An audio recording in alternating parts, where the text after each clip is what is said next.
आरहत वाङ्मय में कहा गया है, संपिक्खई अपग मप्प एणम। आश्री आदमी अपने से अपने को देखे।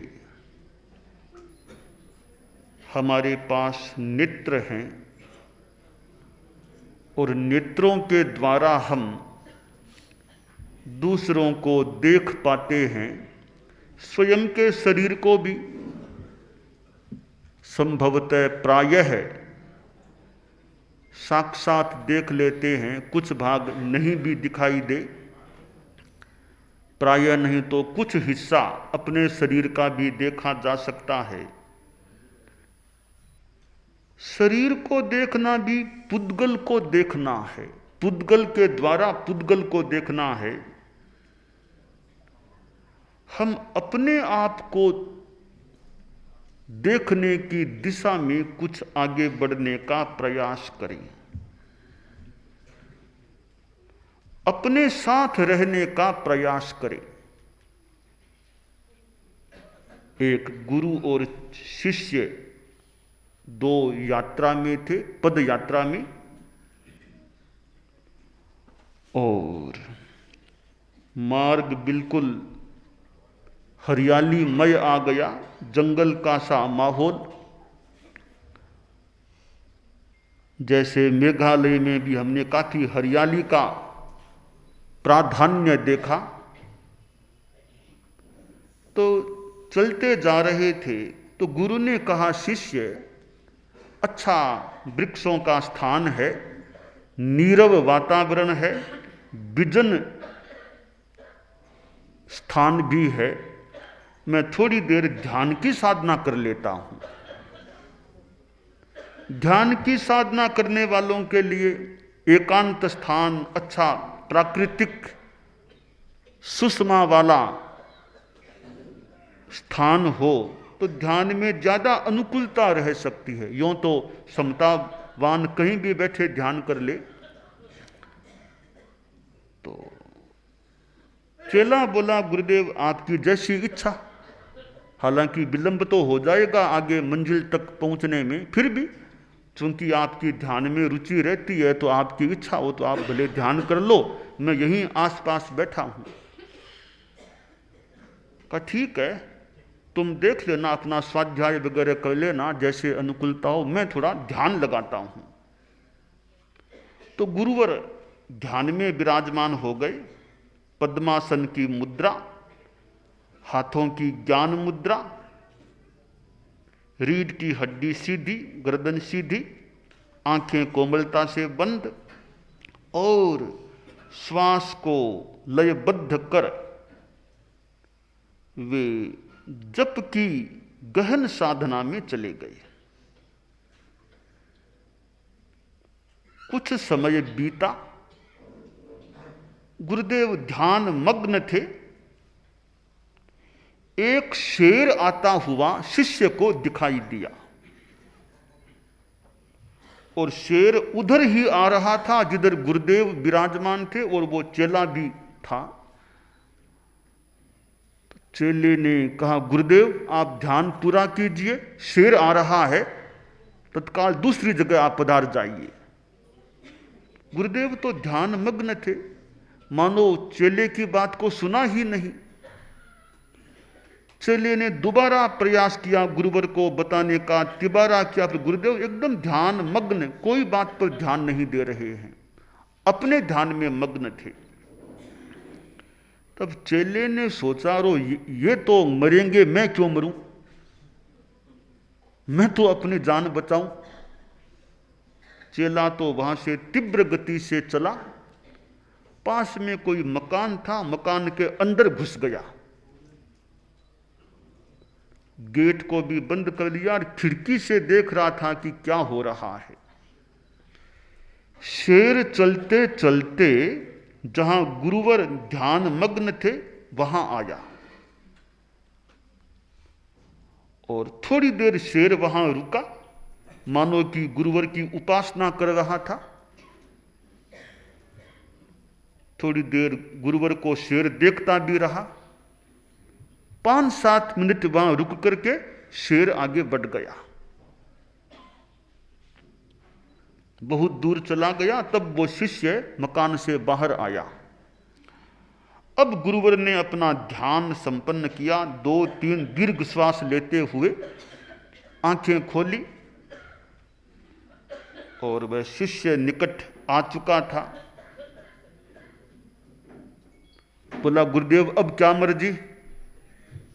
कि चेला अब तो आगे चलें, काफी धूप चढ़ गई है, अब जल्दी करें, चलें, अगले गांव पहुंचना है। तो गुरु अपने शिष्य के साथ आगे बढ़ते जा रहे थे। मार्ग में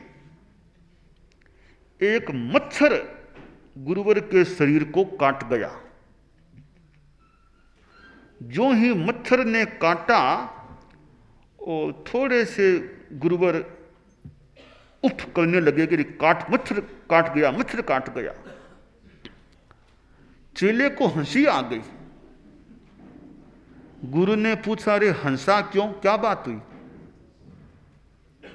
कहा, गुरुदेव मुझे हंसी इस बात की आ रही है कि आपके पास शेर आया था, तब आप हिले नहीं, उठे नहीं, डरे नहीं, उप तक कुछ नहीं किया। इतनी बड़ी संभावित आपदा के समय आप स्थिर बने रहे, कुछ भी नहीं बोले, न भयभीत हुए, और ये एक मच्छर आपको काट गया, इतने में आप थोड़े अव्यवस्थित हो गए। यह क्या बात है? तो गुरुवर ने कहा कि देखो वत्स, उस समय तो मैं अपने प्रभु के साथ था, अब मैं तेरे साथ हूं, यह फर्क है। जब अपने प्रभु के साथ, अपने आप में अपने प्रभु के साथ था, तब न शेर का भाई कुछ नहीं था मुझे। अब उस साधना से मैं तुम्हारे साथ आ गया, अब मानो तुम्हारा कुछ प्रभाव कर दें, कुछ भी कर दें, अब मेरे वो मच्छर का काटना भी थोड़ा सा असह्य हो गया। जिस समय आदमी आत्मस्थ रहे, अपने प्रभु के साथ हो जाए, अपने आप में लीन हो जाए, तो बाहर की परिस्थितियां इतनी प्रभावित नहीं कर सकती। जब आदमी बाहर रहता है, तब ये स्थितियां हमें ज्यादा प्रभावित कर सकती हैं। हमें चाहिए कुछ समय, हम तो खैर साधु जगत के लोग हैं, आपके लिए बात है, हमें तो ज्यादा ही साधना करनी चाहिए। आप लोगों को भी जो गृहस्थ हैं, 24 घंटों में से कुछ समय साधना में, आराधना में लगाना चाहिए। 24 घंटों में से प्रत्येक घंटे में से 1-1 मिनट भी आप निकाल लें तो 24 मिनट आपके पास आ सकेंगे। अगर 2-2 मिनट निकाल लें तो एक मुहूर्त 48 मिनट का समय आपके पास आ सकेगा। जैनों में जो सामायिक होती है, एक सामायिक का कालमान आपके पास आ सकेगा। आज शनिवार है, शनिवार सामायिक का वार है। शाम को 7 से 8 के बीच सामायिका यथासंभव यथानुकूल्य श्रावक श्राविकाओं को तेरा पंथ से जो संबद्ध है, जैन श्वेतांबर से, सामायिक का प्रयास भी हो सके तो करना चाहिए। तो हम कुछ समय, भले 24 मिनट या 48 मिनट या कुछ कम ज्यादा, आप लोग साधना में लगाने का प्रयास करें। शरीर की चंचलता को रोकने का, वाणी से विरत या अवाक या अपेक्षित जप आदि की भाषा को छोड़कर मौन रहने का, और मन को एकाग्र रखने का प्रयास करें। 3 हमारे साधन हैं, शरीर, वाणी और मन। इन तीनों पर हमारा नियंत्रण, नियमन हो जाए तो हम अपने आप में जा सकते हैं, अपने प्रभु के साथ अपने साथ रह सकते हैं। दिन भर मान लें अपने साथ रहना कुछ कठिन हो, थोड़ी देर का भी अभ्यास करें अपने साथ रहने का, अपने प्रभु के पास या साथ रहने का,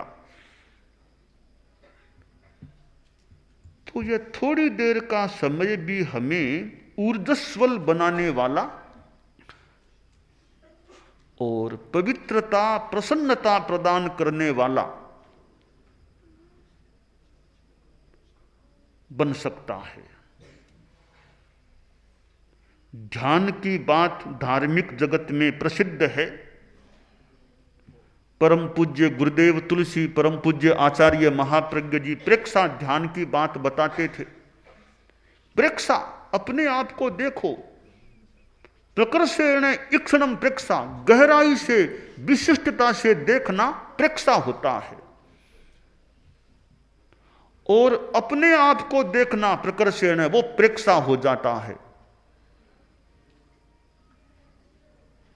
शरीर की चंचलता दिन में कितनी बार, रात में कितनी बार रहती है, वाणी भी हमारी मुखर होती है, मन भी कितना चंचल रहता है। मन की चंचलता को हम कम करने का या नियंत्रित करने का प्रयास करें। मन तो कितना चंचल है, मन की गति बहुत तेज होती है। एक दार्शनिक से एक युवक ने 4 प्रश्न पूछे। पहला प्रश्न पूछा कि महोदय, दुनिया में सबसे बड़ा कौन होता है? दार्शनिक ने कहा आकाश, सबसे बड़ा आकाश है। आकाश से बड़ा कुछ नहीं है, सब कुछ है वो आकाश में ही है। जैन दर्शन के अनुसार आकाश अनंत है, उसके 2 भाग अलोकाकाश और लोकाकाश, तो सबसे बड़ा आकाश होता है। दूसरा प्रश्न पूछा कि सबसे आसान काम क्या है दुनिया में? दार्शनिक ने कहा सबसे आसान काम तो किसी की आलोचना निंदा करना है। चाहो उसकी निंदा आलोचना कर दो, अनुकूलता या क्षमता हो तो, या बेकार की बातें कर लो, यह आसान काम है। बातें करना आसान काम है अगर बोलने की क्षमता है तो पूछा महोदय सबसे कठिन काम क्या है? दार्शनिक ने कहा सबसे कठिन काम है अपने आप में रहना, अपने को पहचानना कठिन काम है। अपने कई बार शरीर को भी पहचानना कठिन हो जाए, अपनी आत्मा की पहचान तो हम जैसे लोगों के लिए भी कुछ कठिन है। एक वो आदिवासी जिसे कहते हैं जनजाति का युवक था, गांव में रहने वाला, एक बार किसी नगर में चला गया, कोई शिलोंग जैसा नगर आया और देखा कि बाजार में क्या बढ़िया चीज है। कई चीजें बाजार में देखी, सोचा ऐसी चीज आज ले जाऊं खरीद करके जिस चीज के बारे में मेरे गांव के लोग, मेरे परिवार के लोग जानते न हो। थोड़ी जानकारी की तो का एक दर्पण कांच है, ये आदम का दर्पण कांच, ये एक नई चीज है हमारे गांव के, हमारे परिवार के लोगों के लिए। तो कांच में अपना चेहरा शरीर दिखता है। उसने वो कांच खरीद लिया, अपने गांव गया, घर में पहुंचा और घर में जो मैदान था, एक दीवार थी, दीवार के पास उस कांच को खड़ा कर दिया और खड़ा करके जब घर के अंदर के भाग में गया तो उसकी पत्नी मिली, का देखो आज नई चीज लेकर आया हूं। क्या चीज? वो बाहर चीज है। तो पत्नी वो आदिवासी थी, बाहर गई उस कांच के सामने, तो कांच में उसको एक औरत दिखाई दी। सोचा रे नई औरत लेकर के आ गए हैं, सोत लेकर के आ गए हैं। मन में कष्ट हुआ कि देखो मुझे छोड़ देंगे, इसको लेकर के आ गए हैं। वह सास के पास गई, बोली सासू मां बोलो क्या? कि देखो तुम्हारे बेटे ने बड़ा गलत काम किया है, मेरे पर एक सोच लेकर के आ गए हैं। मां बोली नहीं नहीं, मेरा बेटा बड़ा विनीत है, मुझे पूछे बिना ऐसा काम कर नहीं सकता वे, मेरा बड़ा भक्त मातृभक्त है वे, मुझे बिना पूछे कोई औरत को लेकर के आ जाए, ऐसा हो नहीं सकता। होनी क्या हो गया, आप खुद जाके देख लो, वो बाहर खड़ी है औरत, तो वो बहू तो अंदर रह गई और सास को कहा आप बाहर जाके देखो, वो सामने चीज है। तो वो सास वृद्धावस्था में थी, लड़के की मां आई, कांच के सामने खड़ी हुई, कहा औरत तो है, औरत तो दिखाई दे रही है। तब बोली रे मूर्ख बेटा, लाया सो तो लाया, इस बुद्धि को क्यों लाया?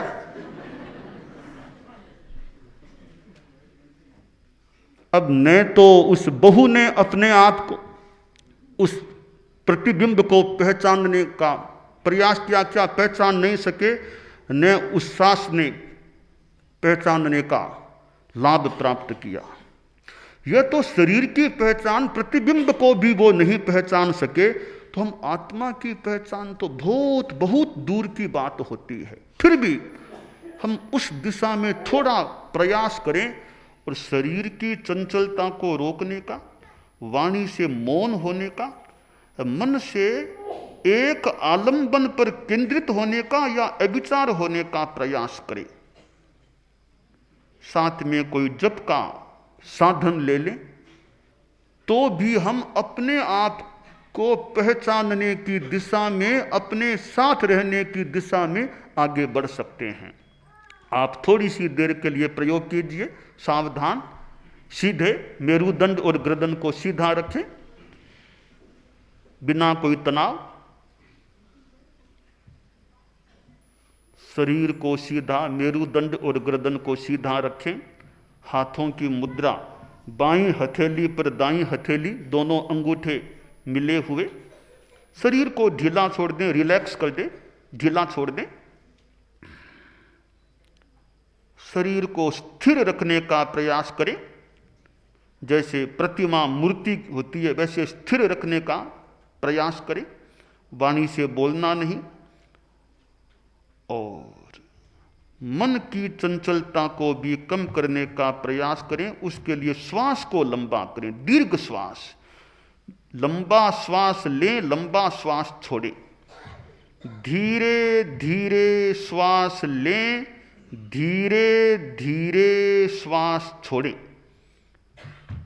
श्वास लेते समय पेट फूले, छोड़ते समय पेट सिकुड़े, ऐसा प्रयास रखें। दीर्घ श्वास, धीरे धीरे श्वास लें, धीरे धीरे श्वास छोड़ें।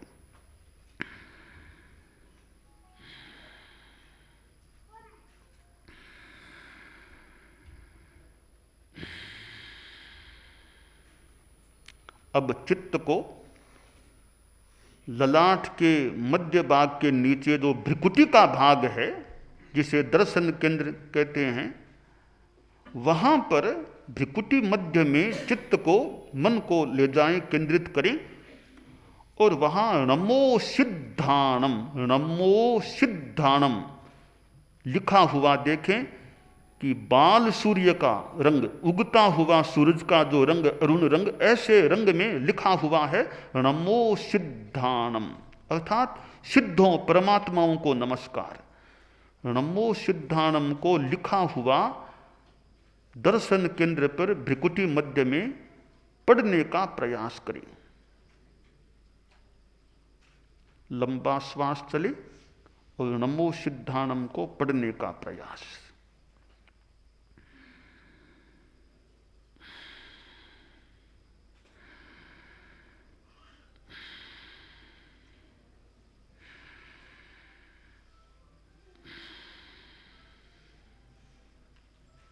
शरीर की स्थिरता,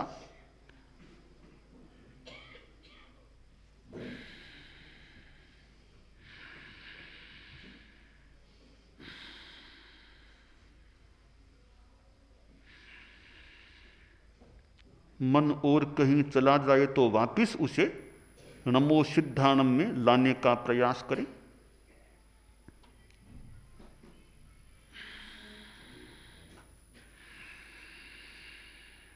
धीरे धीरे श्वास लें, धीरे धीरे श्वास छोड़ें। लंबा श्वास लें, लंबा श्वास छोड़ें।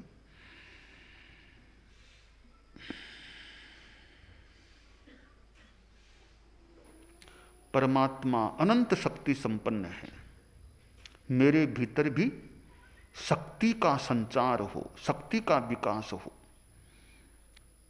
मैं अपनी शक्ति का प्रयोग किसी के अहित में नहीं, विनाश में नहीं, मैं दूसरों की पवित्र सेवा में, कल्याण में अपनी शक्ति का नियोजन करना चाहता हूं। अपनी शक्ति से अपना उत्थान भी करना चाहता हूं। इसलिए मेरे में, परमात्मा में जो अनंत शक्ति है, मेरे भीतर भी अनंत शक्ति है, उस शक्ति का प्रादुर्भाव हो, विकास हो। मैं शक्ति संपन्न बन रहा हूं।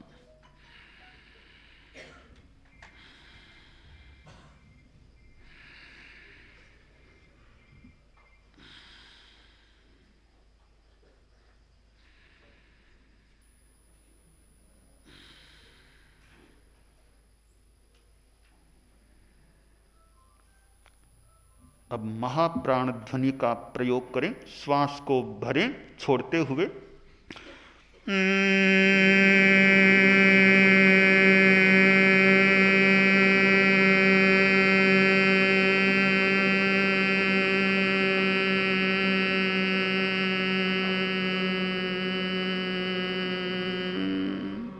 श्वास भरें।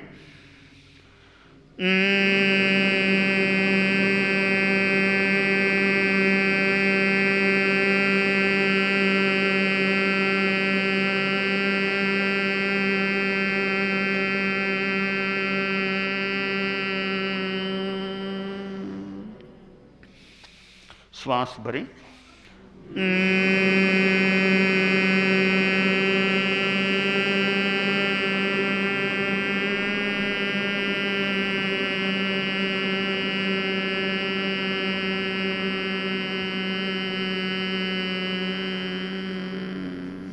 प्रयोग संपन्न। इस प्रकार हम अपने साथ रहने का कुछ प्रयास करें। दार्शनिक से चौथा प्रश्न पूछा गया, सबसे ज्यादा गतिशील कौन है? दार्शनिक बोला, मन, विचार। मन की गति इतनी तेज है, मन कहां से कहां चला जाता है, या मन में कहां का विचार आ जाता है। तो हम कुछ समय अपने साथ रहने का, केवल अपने साथ रहने का प्रयास करें। यह अध्यात्म की साधना का प्रयोग है।